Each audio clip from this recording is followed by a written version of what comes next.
नमस्कार। पश्चिम बंगाल में मतदाता सूची से बड़े पैमाने पर नाम हटाए जाने को लेकर उठा विवाद अब सीधा सुप्रीम कोर्ट के दरवाजे तक पहुंच चुका है।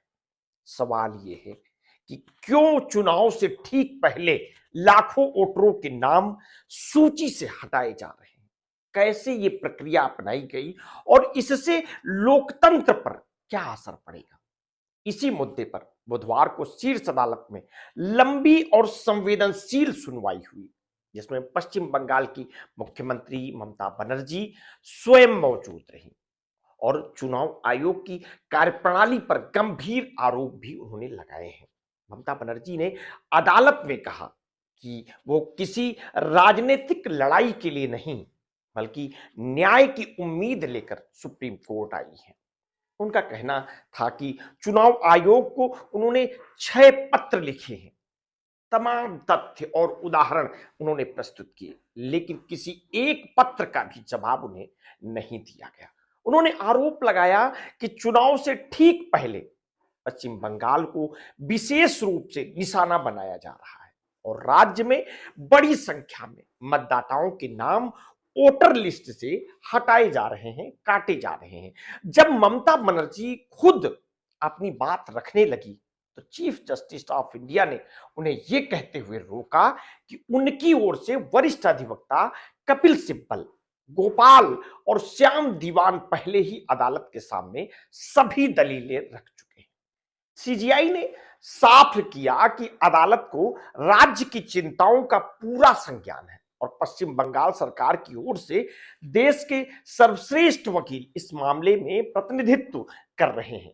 सुनवाई के दौरान वरिष्ठ अधिवक्ता श्याम दीवान ने आंकड़ों के जरिए मामले की गंभीरता को प्रस्तुत किया। उन्होंने बताया कि फाइनल वोटर लिस्ट प्रकाशित होने में अब केवल 11 दिन बचे और ये प्रक्रिया 14 फरवरी तक पूरी होनी है, जबकि अदालत के पास इस पर सुनवाई और आदेश देने के लिए केवल 4 दिन शेष।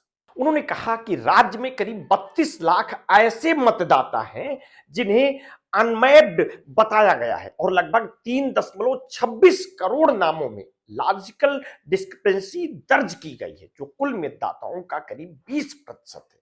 उनके अनुसार ये कोई साधारण तकनीकी प्रक्रिया नहीं है, बल्कि लोकतांत्रिक अधिकारों को सीधा प्रभावित करने वाला मामला बताया है। श्याम दीवान ने मांग की है कि चुनाव आयोग को लॉजिकल डिस्क्रिपेंसी लिस्ट में शामिल कर मतदाताओं का नाम सार्वजनिक करना चाहिए और यह भी बताना चाहिए कि उसका नाम किस आधार पर हटाया गया।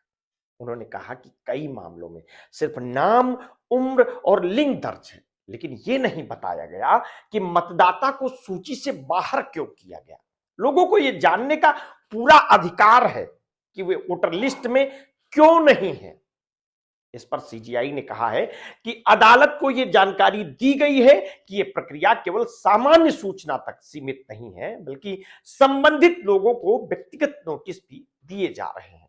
हालांकि उन्होंने यह भी टिप्पणी की कि यह समय खेती और त्योहारों का है और जब बड़ी संख्या में लोग अपने गृह जनपद से बाहर रहते हैं, ऐसे में यदि नोटिस जारी किए गए और लोग मौजूद ना हो तो इसका सीधा असर उनके मताधिकार पर पड़ सकता है। ममता बनर्जी ने अदालत के सामने बंगाल की भाषाई और सामाजिक वास्तविकताओं का भी जिक्र किया है। उन्होंने कहा कि बंगाल में नामों के उच्चारण और स्पेलिंग की अपनी परंपरा है।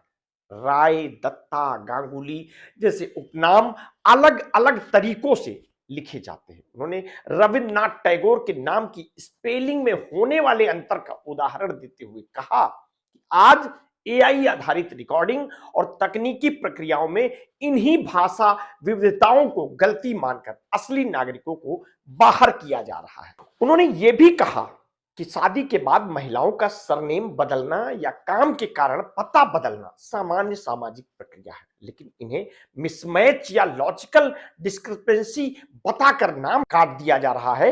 ममता बनर्जी ने यह भी आरोप लगाया कि पहले चरण में लाखों नाम मृत घोषित कर हटा दिए गए, जिनमें बड़ी संख्या में महिलाओं के नाम शामिल, जो एक गंभीर और महिला विरोधी संकेत है। ममता बनर्जी ने यह आरोप भी लगाया कि चुनाव आयोग ने ईआरओ और एईआरओ की शक्तियों को कमजोर कर दिया है और लगभग 3800 माइक्रो ऑब्जर्वर नियुक्त किए गए हैं, जिनमें से अधिकतर भाजपा शासित राज्यों से हैं। उनका कहना था कि ये लोग चुनाव आयोग के दफ्तरों में बैठकर नाम काट रहे हैं, जिससे राज्य की प्रशासनिक भूमिका को दरकिनार किया जा रहा है। सुनवाई के दौरान ममता बनर्जी ने चुनाव आयोग को व्हाट्सएप कमीशन तक कह दिया। उनका कहना था कि बंगाल को जानबूझकर निशाना बनाया जा रहा है। उन्होंने वो सवाल उठाया कि यदि यही प्रक्रिया पूरे देश में लागू है तो असम या नॉर्थ ईस्ट जैसे राज्यों में इस तरह की स्थिति क्यों नहीं दिख रही है। चुनाव आयोग की ओर से जवाब में कहा गया कि पश्चिम बंगाल सरकार के पास पर्याप्त क्लास 2 अधिकारी उपलब्ध नहीं कराए गए, जिसकी वजह से माइक्रो ऑब्जर्वर नियुक्त करने पड़े।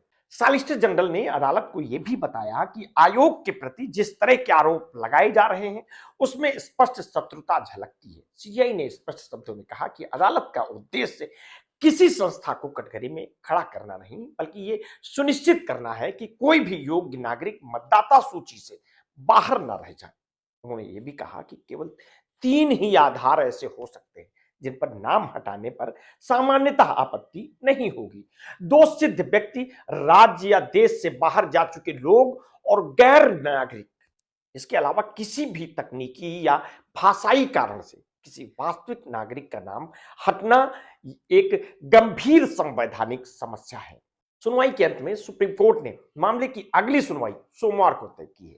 अदालत ने चुनाव आयोग को निर्देश दिया है कि वो आज उठाए गए सभी मुद्दों पर स्पष्ट निर्देश लेकर पेश हो और साथ ही पश्चिम बंगाल सरकार को उपलब्ध क्लास 2 अधिकारियों और एसडीएम्स की सूची देने के लिए भी कहा गया है।